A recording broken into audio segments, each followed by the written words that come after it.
Olá, estudantes amigos do 8º ano. E aí, queridos, tudo bem? Ótimo! Vamos aqui então continuar com os nossos trabalhos do Líder em Mim, pedindo a Deus que nos dê sabedoria, vontade, força, ânimo, para realmente sempre pensar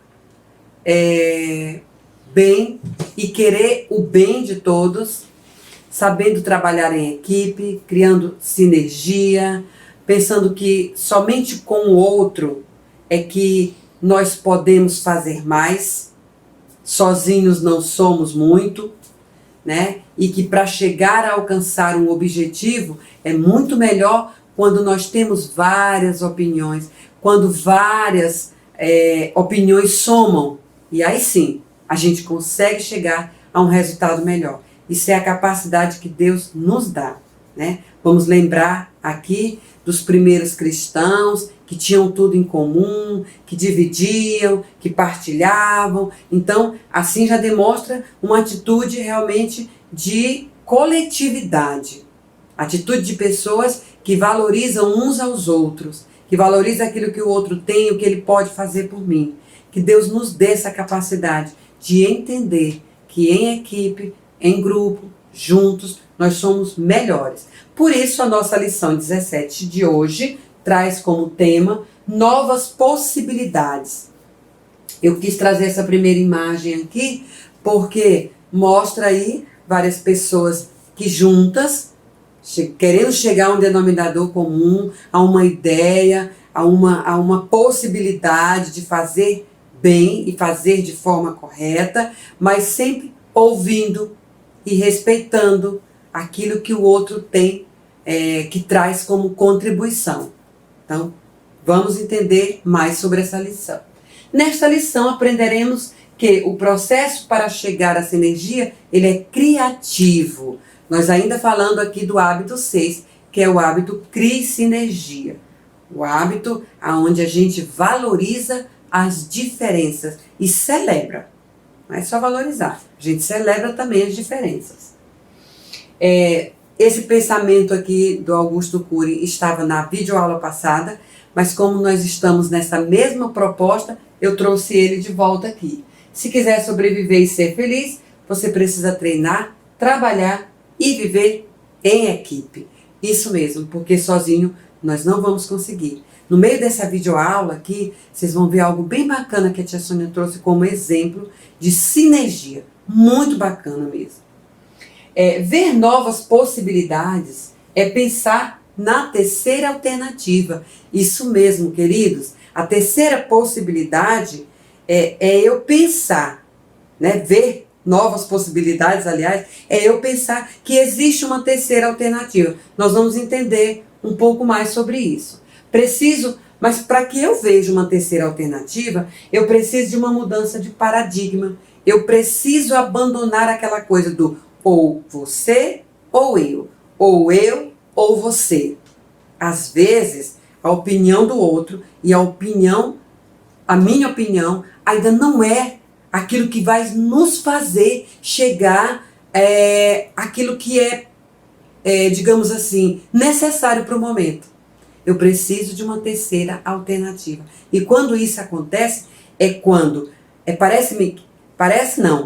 como se tivesse uma junção daquilo que eu quero, mas que eu não estou conseguindo externar, e aquilo que ele quer, o outro quer, mas que ele também não consegue externar. Então aí sim, é uma terceira alternativa.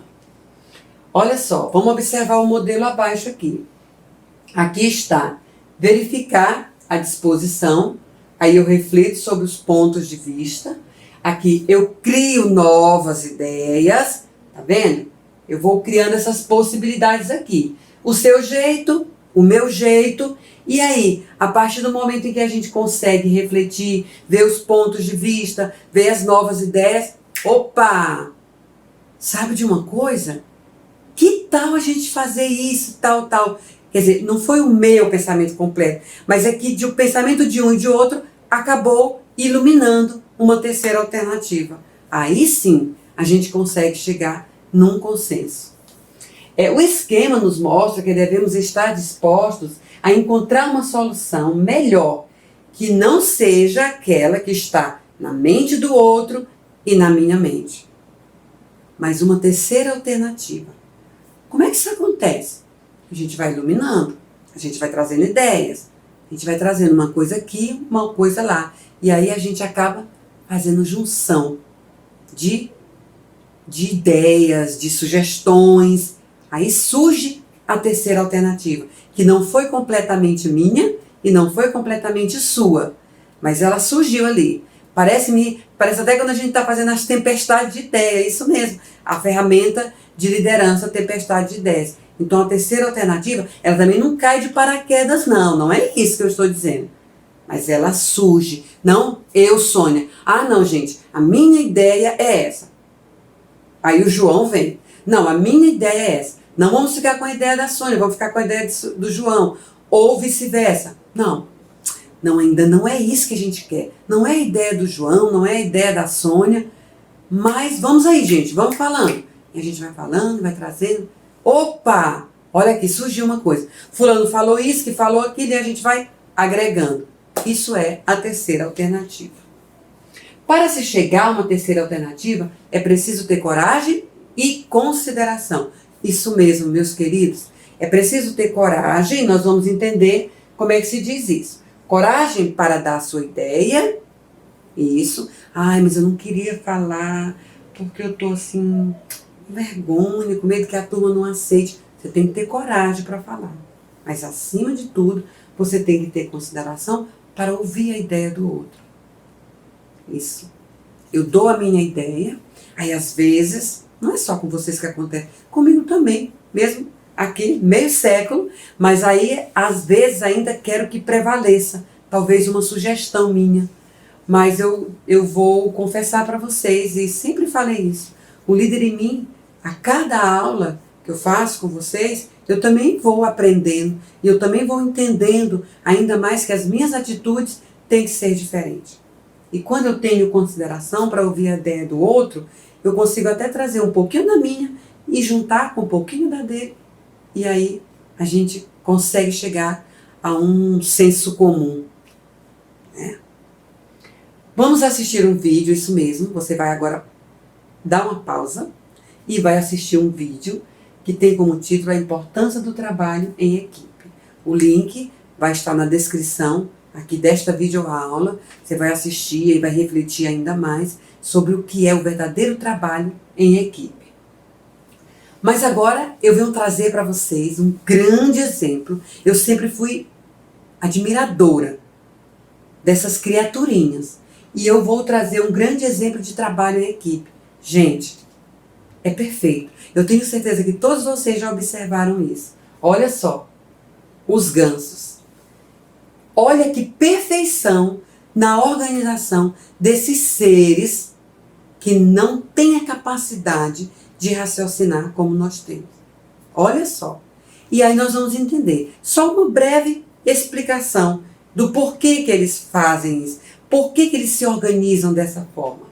Quando você vê gansos voando em V, pode ficar curioso quanto às razões pelas quais eles escolhem voar dessa forma. Eu já fiquei muitas vezes, finalzinho da tarde, aí a gente vê, né, não os gansos, mas outros pássaros que também se organizam dessa forma. Vamos lá, os cientistas analisaram e fizeram a seguinte descoberta. Olha só. À medida que cada ave bate asas, ela cria uma sustentação para a ave seguinte. Voando em formação V, o grupo inteiro consegue voar pelo menos 70% a mais do que se cada ave voasse isoladamente. Gente, isso é a perfeição do Criador. Isso é o Criador em forma de... é o Criador visivelmente. Nenhum homem vai fazer com que os gansos se organizem dessa forma. Só Deus. Eu acredito piamente nisso. Como pode estar lá em cima, vários, e de repente eles se organizarem dessa forma. Se os cientistas estão certos, eu não sei. O fato é que a forma como eles se organizam revela um verdadeiro trabalho de equipe. E as explicações, para mim, são óbvias. Eu acredito, sinceramente, porque eles não estariam voando cada um para um lado de qualquer jeito. Por que se organizar dessa forma? Muito bem. Grande exemplo de trabalho em grupo. Se eles, que são seres irracionais, conseguem, imagine nós, seres dotados de inteligência dada por Deus. Se eles conseguem criar sinergia, cooperar entre si, para que tudo aconteça bem, porque eu já ouvi, o restante tem mais explicações, porque eu não coloquei nessa videoaula, mas que quando um precisa, o outro está ali por perto, de que dessa forma eles conseguem, né, tá dando suporte um para o outro. Gente, como é que se explica isso? Agora eu vou e repito, se eles conseguem, por que nós não conseguimos? Por que nós não conseguimos sempre desejar o bem para o outro e poder estar perto? Porque eu digo, se meu amigo precisar, se o meu pai precisar, se fulano precisar, se alguém precisar, eu estou aqui para dar um suporte. Crie sinergia. Trabalhe em equipe. Porque sozinho, como disse Augusto Cury na frase dele, nós não vamos conseguir muitas coisas. Então vamos criar sinergia. Nós, professores, preparamos a videoaula e vocês, alunos, assistem a videoaula, valorizando o trabalho que é feito aqui do outro lado. A movimentação aqui que é feita do outro lado. A quantidade de pessoas que se organizam, desde o cafezinho, desde o porteiro, desde uma série de coisas, para que a videoaula seja preparada. E o que você tem que fazer do outro lado aí? Valorizar. Assistindo. Tá bom? Beijo no coração de vocês e até o próximo encontro.